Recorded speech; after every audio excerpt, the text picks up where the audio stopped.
उसे जन्म से ही गर्भाशय नहीं था। मैं चिल्लाती हुई घर आई और मम्मी से कहा, बड़ी तेज भूख लगी है, जल्दी से खाना लगा दो माँ। माँ ने कहा, बेटा यह क्या तरीका है खाना मांगने का, पहले हाथ मुंह तो धो लो। वैसे तो अनु सरकारी स्कूल में पढ़ती है। अनु खाना खाते खाते बताने लगी, माँ आज स्कूल में एक लेडी डॉक्टर आई थी। आज उन्होंने हमें उम्र में आने वाले पीरियड्स, मानसिक धर्म के बारे में बताया। माँ ने कहा, अच्छी बात है, वैसे भी तुम्हारा स्कूल सिर्फ लड़कियों का है और सभी के घर में ऐसे मुद्दों पर बातें नहीं होती है। अनु तुम अपनी माँ से बेफिक्र होकर कहना, शर्माना मत। अरे माँ मुझे अभी कहाँ पीरियड शुरू हुए हैं। माँ ने कहा, तुम अभी 6th क्लास में हो, अगले साल तक तुम्हें आ ही जाएगा। वैसे तो अनु पढ़ने में बहुत होशियार थी, हमेशा दूसरी और तीसरा स्थान ही आता था। माँ बाप को बड़ी खुशी होती थी, पर उसकी माँ को एक ही चिंता थी कि अनु को अभी तक पीरियड्स नहीं आए थे। अनु को फैमिली डॉक्टर से दिखाया। डॉक्टर ने कहा कि इसमें चिंता करने वाली कोई बात नहीं है, किसी को पीरियड जल्दी आते हैं और किसी को देर से। अनु ने 10वीं भी पास कर ली, फिर भी उसे पीरियड्स नहीं आए।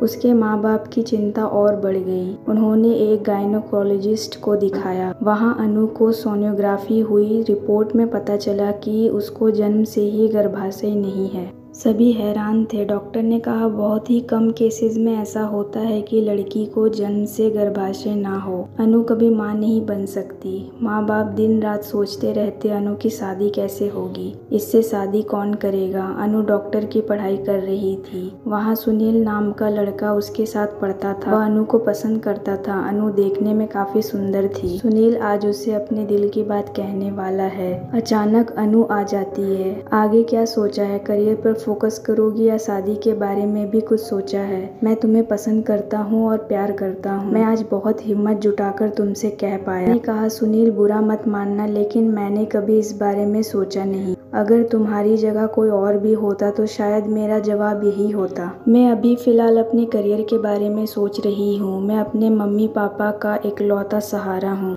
उसे पता था कि उसमें एक कमी है, इसीलिए वह इन सब में पड़ना नहीं चाहती थी। मेरे सपने बहुत अलग हैं, मुझे अभी किसी भी बंधन में नहीं बंधना। सुनील ने कहा, जो तुम्हारे सपने हैं वही मेरे सपने भी तो हैं। हर परिस्थिति में मैं तुम्हारा साथ दूंगा, लेकिन अनु को हमेशा याद रहता है उसमें क्या कमी है। फिर क्यों किसी की जिंदगी बर्बाद करना। दूसरे दिन उसका रिजल्ट आया। प्रथम नंबर से पास हुई थी। उसने आगे की पढ़ाई जारी रखने का फैसला किया, लेकिन उसके माँ बाप को उसकी शादी की चिंता होने लगी थी। अनु कहती है, मुझे शादी करनी नहीं है। फिर अपने कमरे में चली गई। अगले दिन उसे देखने आने वाले थे। अनु को ऐसा जीवन साथी चाहिए था जो उसके सुख दुख में हमेशा उसके साथ खड़ा रहे। लड़के वाले आ गए। फिर अनु आई। लड़के वालों ने काफी सवाल किया और अनु ने अच्छे तरीके से सभी सवालों का जवाब दिया। उन्हें अनु पसंद आ गई। अनु बोली, मुझे आप लोगों को कुछ बताना है, इसको सुनने के बाद निर्णय लेना। लड़के वाले सोच में पड़ गए कि ऐसी क्या बात है।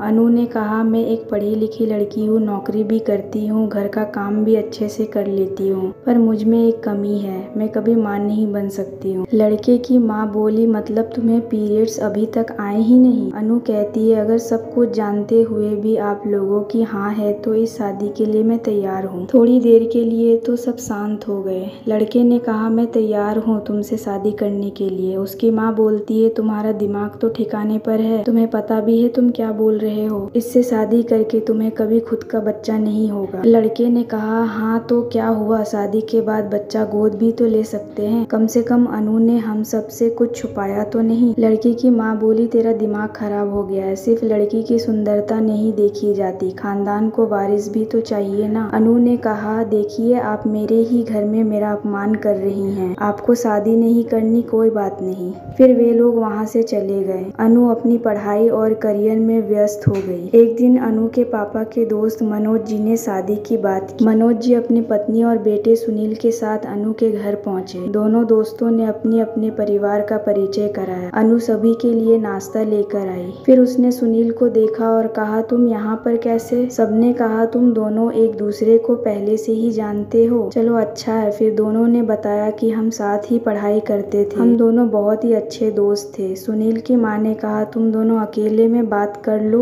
फिर अनु ने पूछा कि क्या तुम्हें मेरे बारे में सब कुछ पता है। उसने कहा बस इतनी सी बात के लिए तुमने मुझसे ना कहा था। एक बार बताकर तो देखती, तुम जैसी हो मुझे वैसे ही स्वीकार हो, क्योंकि मैं तुमसे सच्चा प्यार करता हूँ। और देखो किस्मत ने भी हमें फिर से मिला ही दिया। उसने कहा आज भी तुम मुझे उतनी ही पसंद हो जितना उस वक्त पसंद थी। अगर मेरी किसी और लड़की से भी शादी हुई होती तब भी मेरा पहला प्यार तुम ही रहती। अनु ने कहा तुम मुझसे इतना प्यार करते हो? सुनील ने पूछा क्या तुम मुझसे शादी करोगी? अनु ने कहा मैं तैयार हूँ तुम्हारे साथ देने के लिए, लेकिन तुम्हें पता है ना कि मैं कभी मां नहीं बन सकती। सुनील ने कहा ऐसा मत बोलो अनु, हम किसी अनाथ बच्चे को गोद भी तो ले सकते हैं ना। अगर हमारी शादी हो गई होती फिर तुम्हें पता चलता कि मुझ में कुछ कमी है, तब भी तुम क्या ऐसा कहती? Thank you Sunil. फिर दोनों गले लग गए। चलो बाहर, सब इंतजार कर रहे हैं। दोनों बाहर आए। उनके चेहरे की मुस्कुराहट देखकर सब समझ गए कि दोनों की हाँ है। कुछ ही दिनों में शादी हो गई। फिर उन दोनों ने प्यारी सी बच्ची को गोद लिया। दोनों मिलकर एनजीओ चला रहे थे। अनु आज एक बच्चे की नहीं, एनजीओ के सभी बच्चों की माँ बन गई है। सिर्फ एक बच्चे को जन्म देना ही माँ का कर्तव्य नहीं होता, अनाथ बच्चों की माँ बनना, उन्हें अपनी ममता से पालना संभालना भी तो एक माँ का कर्तव्य होता है। आशा करती हूँ यह वीडियो आपको पसंद आया होगा। इस वीडियो पर आपकी क्या राय है हमें कमेंट कर जरूर बताएं। वीडियो पसंद आया तो लाइक और शेयर करना बिल्कुल ना भूले। चैनल पर नए हो तो चैनल को सब्सक्राइब जरूर कीजिए। वीडियो देखने के लिए, कहानी सुनने के लिए आपका बहुत बहुत धन्यवाद।